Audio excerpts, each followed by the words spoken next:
కూడా నమస్కారం.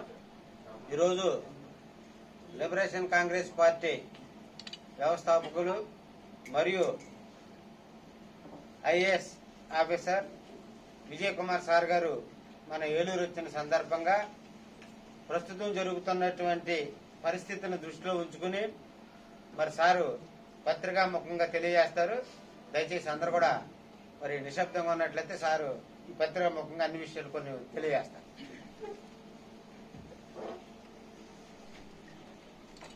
Good evening అందరికీ.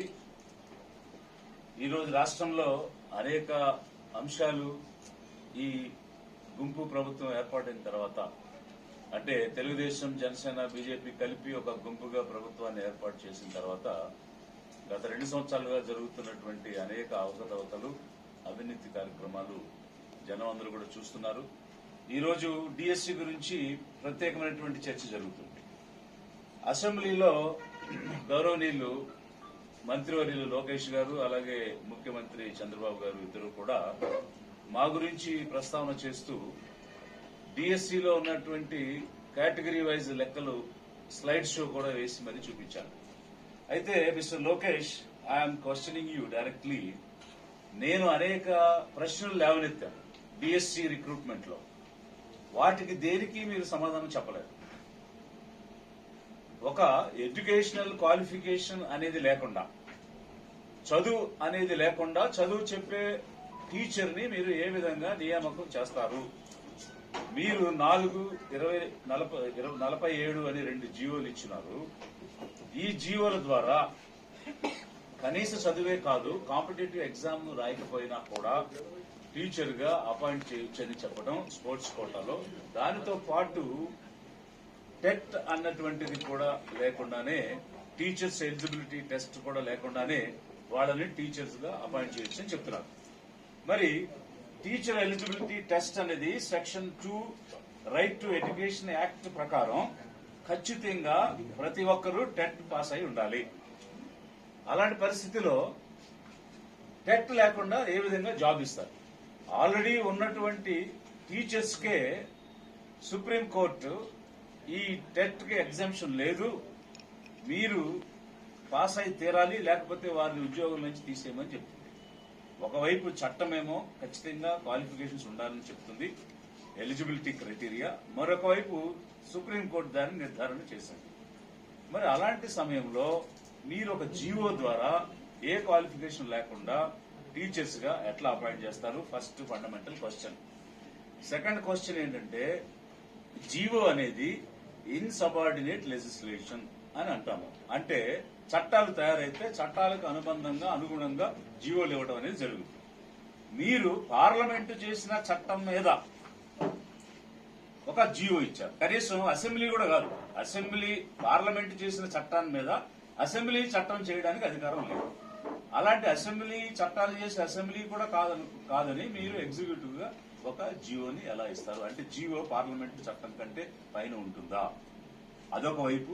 రెండోది, సుప్రీంకోర్టు మీరు ఆగస్టు 31, 2028 లోపు ఇప్పుడున్నటువంటి టీచర్స్ అందరూ ఈ టీఈటీ పాస్ అవ్వకపోతే వారు కూడా అనర్హులని ప్రకటించింది. ఆల్రెడీ సంవత్సరాల కొలది ఉద్యోగాలు చేస్తున్న వాళ్లే ఈ పరీక్ష పాస్ అవ్వకపోతే మీరు టీచర్స్ గా కొనసాగడానికి వీల్లేదని చెప్తే, కొత్తగా తీసుకునే వాళ్ళకి ఈ ఎలిజిబిలిటీ టెస్ట్ టీఈటీ లేకుండా ఏ విధంగా తీసుకుంటారు? Common sense. ప్రజలు కూడా ఆలోచించాలి అంశం. దీనికి అసలు ఎలాంటి సమాధానం అసెంబ్లీలో చెప్పలేదు. మీరు ఎడ్యుకేషనల్ క్వాలిఫికేషన్స్ ఎలా రిలాక్స్ చేశారంటే, ఇంటర్నేషనల్ గేమ్స్, ఒలింపిక్స్ తో పోటీపడి మెడల్స్ తెచ్చిన వాళ్ళకి ఉదాహరణగా చెప్తున్నారు తప్ప, మీరు నిజంగా స్పోర్ట్స్ ని ఎంకరేజ్ చేయడానికి మేము ఈ ఎలిజిబిలిటీ క్రైటీరియాని రిలాక్స్ చేశామని చెప్తే కనుక, మరి మీరిచ్చిన 4/47 జీవోలు, ఆ తర్వాత మళ్ళీ 23 అని జీవో ఇచ్చి మీకు కావలసిన వాళ్ళని, ఎలాంటి విద్యార్హతలు లేని వాళ్ళని, చదువు రాని వాళ్ళని చదువు చెప్పడానికి టీచర్స్ గా మీరు అపాయింట్ చేసేసిన తర్వాత ఆ 2 జీవోలు ఎందుకు మీరు విత్డ్రా చేశారు? ఆ 2 జీవోలకి మీరు ఎందుకు అమెండ్మెంట్ తెచ్చారు? అంటే ఇక మీద జరిగే రిక్రూట్మెంట్స్ అన్నిటికీ మళ్ళీ చదువు ఉండాలి, టీఈటీ ఉండాలి, ఇతర సర్వీసెస్ లో కూడా ఉండాలని మీరు ఆ జీవోలో విత్డ్రా చేసినటువంటి జీవో, అంటే అమెండ్మెంట్ జీవోలు మళ్ళీ మీరు తెచ్చారు. అంటే మీ ఉద్దేశం ఏమిటి? బ్యాక్ డోర్ ద్వారా మీరు అనుకున్నటువంటి కొంతమందికి విద్యార్హత లేని వారు, చదువు సంధ్యలు లేని వాళ్ళకి ఒక 336 మంది, అంటే మిగిలినటువంటి వాళ్ళు పీఈటీలుగా అపాయింట్ అయ్యారు. పీఈటీలకు టీఈటీ లేకపోయినా పర్వాలేదు, టెట్ లేకపోయినా కూడా వాళ్ళని అపాయింట్ చేయొచ్చు. ఆ నెంబర్ మైనస్ చేసి మిగిలిన అదర్ టీచర్స్ 336 టీచర్స్ ని చదువు లేకపోయినా కూడా మీరు ఇచ్చేశారు. బ్యాక్ డోర్ ద్వారా ఇచ్చిన తర్వాత వాళ్ళకి అపాయింట్మెంట్ ఇచ్చాక మళ్ళీ జియో, మీరు ఏ జియో ద్వారా అయితే చదువు సంఖ్యలు లేని వాళ్ళని టీచర్స్ గా పెట్టారో ఆ జియోల్ని మార్చి మళ్ళీ చదువు కావాలి, టీచర్ కావాలంటే కొత్త జియో తెచ్చారు. చాలా స్పష్టంగా కనిపిస్తుంది కదా మీ ఉద్దేశం.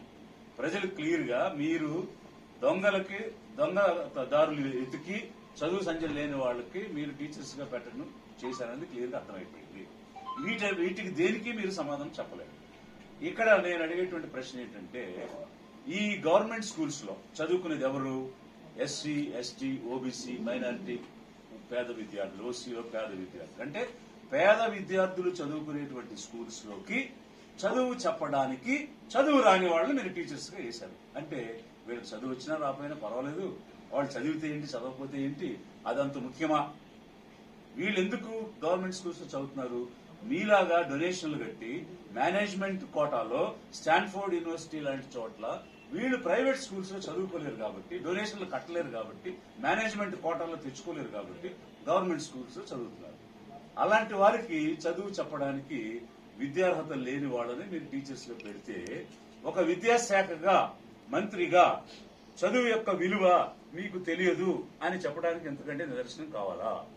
చదువు విలువ తెలిసే ఉంటే మీరు కూడా మామూలుగా సామాన్య ప్రజలు ఎలా అయితే మెరిట్ తో అడ్మిషన్ తెచ్చుకుని చదువుకుని మార్కులతో పాస్ అవుతారో, అలా మీరు కూడా మెరిట్ తో అడ్మిషన్ తెచ్చుకుని మేనేజ్మెంట్ కోటాలో డొనేషన్ ఇప్పించుకుని తెలిసినటువంటి వాళ్ళతో, లేకపోతే సత్యం రామలింగరాజు లాంటి వాళ్ళతో మీరు డొనేషన్లు కట్టించుకుని స్టాన్ఫోర్డ్ యూనివర్సిటీలో సీట్లు తెచ్చుకున్న విధానంగా వచ్చారు. కాబట్టి అలా వచ్చారని జనం చెప్తున్నారు కాబట్టి మీకు చదువు విలువ తెలియదు అని మేము అనుకుంటున్నాం. అందుకే చదువుల మంత్రిగా మీరుండి చదువు రాని వారిని టీచర్స్ గా మీరు అపాయింట్ చేశారు. ఇది ఒక వైపు అయితే, మీరు మీ తండ్రి గారు మా గురించి ప్రస్తావన చేశారు. ఐఏఎస్ ఎలా వచ్చిందో ఆయనకు తెలియదు అని మీరు అసెంబ్లీ సాక్షిగా చెప్పారు. నిజమే, మేనేజ్మెంట్ కోటాల్లో చదివిన వాళ్ళకి ఐఏఎస్ ఎలా వస్తుందో తెలియకపోవడం అనేది సహజం, సమంజసమే. ఎందువల్లంటే మీకేం తెలుసు మెరిట్ అంటే, మీకేం తెలుసు కాంపిటేటివ్ ఎగ్జామినేషన్ అంటే? ఐఏఎస్ అనేది ఒక కాంపిటేటివ్ ఎగ్జామినేషన్ రాస్తే అందులో కంపారిటివ్ మెరిట్ ఎవరికి ఉందో వాళ్ళకి వస్తుంది. మీరు అలాంటి ప్రక్రియలు ఎప్పుడు పాల్గొనలేదు కాబట్టి మీకు ఐఏఎస్ ఎలా వస్తుందో తెలియదని పాపం అసెంబ్లీ సాక్షిగా ఒక నిజాన్ని మీరు ఒప్పుకున్నారు. దానికి నేను అభినందిస్తున్నాను. అయితే మేమేం చేశాము ఈ రాష్ట్రానికి సేవలో అనేటువంటి ప్రక్రియ కూడా మీరు మాట్లాడారు, ప్రస్తావన కూడా చేశారు. మీకు ఒక శాఖ ఇస్తే ఆ శాఖను నిర్వహించలేక ఆపసోపాలు పడుతూ ఉన్నారు. డిఎస్సిలో అనేక రకాలైనటువంటి అక్రమాలు చేయటమే కాకుండా విద్యార్హతలు లేకుండా విద్య రాని వాళ్ళని విద్య నేర్పించడానికి మీరు టీచర్స్ గా పెట్టి ఒక శాఖను నిర్వహించలేక మీరు కింద మీద పడిపోతున్న పరిస్థితి కనిపిస్తుంది. మేము ఒక శాఖలో పనిచేసినప్పుడు 1,35,000 ఉద్యోగాలు ఎలాంటి చిన్న అరమరిక లేకుండా, చిన్న రికమెండేషన్ లేకుండా, చిన్న తప్పు లేకుండా వార్డు గ్రామ సచివాలయాల్లో దేశంలో రికార్డు సమయంలో 2 నెలల్లో పరీక్ష నిర్వహించి పేపర్లు దిద్ది మార్కులు ఇచ్చి మెరిట్ మీద ఈ రాష్ట్రంలో మేము చేశాము. ఏ పబ్లిక్ సర్వీస్ కమిషన్ కూడా చేయలేదు. It is on record. You verify anywhere in this country. 28 రాష్ట్రాల్లో గానీ, యూనియన్ టెరిటరీస్ లో గానీ, యూపీఎస్సీలో గానీ వెరిఫై చేయండి. 2 నెలల్లో 1,34,000 ఉద్యోగాలు ఎలాంటి అవకతవకలు లేకుండా చేయడం ఒక ఆంధ్రప్రదేశ్ సచివాలయ ఉద్యోగాల్లో మేము చేశాం. I am there. 15,000 సచివాలయాలు మున్సిపల్ వార్డుల్లో గ్రామాల్లో మేము ఏర్పాటు చేశాం. 26 జిల్లాలు, 13 జిల్లాలు ఉన్న ఆంధ్రప్రదేశ్ ని ఒంటి చేత్తో ఒక్క కోర్టు కేసు లేకుండా, ఒక్క లిటిగేషన్ లేకుండా 26 జిల్లాలుగా స్మూత్ చెప్తున్నాను. మీ తండ్రి గారిని అడగండి నా మెరిట్ ఏంటో, మీ తండ్రి గారిని అడగండి నా ట్రాక్ రికార్డ్ ఏంటో. నేను ఫస్ట్ పోస్టింగ్ లో అమలాపురంలో చేరగానే మొదటి 6 నెలల్లో కేవలం ఒక సబ్ డివిజన్ స్థాయి అధికారిని ముఖ్యమంత్రి మెచ్చుకోవటం సర్వీసులు ఎవరికి జరగలేదు. అది నాకే జరిగింది. అది ఎవరో చేయలేదు, మీ నాన్నగారే చేశారు, మీ తండ్రి గారే చేశారు. నా మెరిట్ ఏంటో, నా ట్రాక్ రికార్డ్ ఏంటో you ask your father, he will tell. Chandrababu Naidu గారిని అడగండి, ఆయన చెప్తారు. ఈ రోజు మీరు మంత్రిగా ఉన్నారు, ఏమిటి మీ అర్హత, ఏమిటి మీ మెరిట్? వారసత్వం కాకుండా ఇంకేమైనా మీకు మెరిట్ ఉందా? ఎన్టీ రామారావుకి మనవడు, చంద్రబాబు నాయుడికి కొడుకు తప్ప ఏ అర్హత ఉంది మీకు? ఏ అర్హతతో మీరు మినిస్టర్ అయ్యారు? మీరు ఎమ్మెల్యేగా ఓడిపోతే వారసత్వం అనే ఒక్క అర్హతతోనే కదా బ్యాక్ డోర్ లో ఎమ్మెల్సీ ఇచ్చి మళ్ళీ మీకు మంత్రి పదవి ఇచ్చారు. మీరు గనక ఎన్టీ రామారావు మనవడు కాకుండా చంద్రబాబు నాయుడు కొడుకు కాకుండా ఉంటే 2014-18 ప్రభుత్వంలో మంత్రి అయి ఉండేవారా? ఏం అర్హత ఉంది మీకు? మంత్రి అయ్యారు. వారసత్వం ఒక్కటే కదా మీ అర్హత. అంతకు మించిన అర్హత ఏముంది మీకు? ఈ రోజు కూడా మీరు మంత్రిగా ఉన్నారంటే వారసత్వంతోనే కదా మీరు మంత్రి అయ్యారు.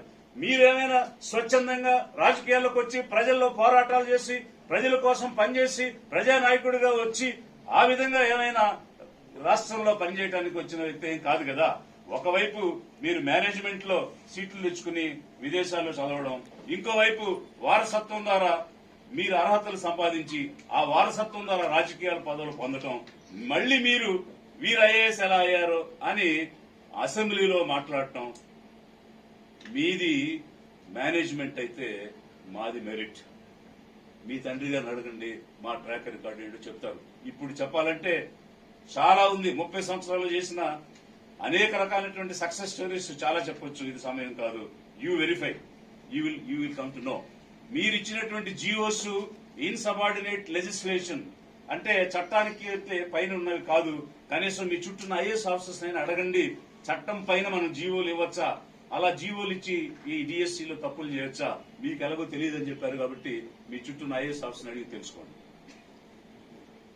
ఇది డిఎస్సీకి సంబంధించిన అంశం. రెండో అంశం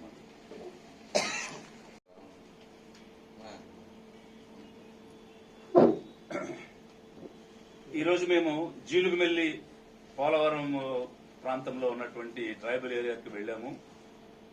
అక్కడ ట్రైబల్స్ ఏ విధంగా జీవిస్తున్నారు, వారికి ఎలాంటి సమస్యలు ఉన్నాయి అనేటువంటి అంశంతో పాటు కొంత అవగాహన కల్పించాలనేటువంటి ఉద్దేశంతో అక్కడికి మేము వెళ్లిన సందర్భంలో మాకు అనేక రకాలైనటువంటి అంశాలు మా దృష్టికి వచ్చాయి.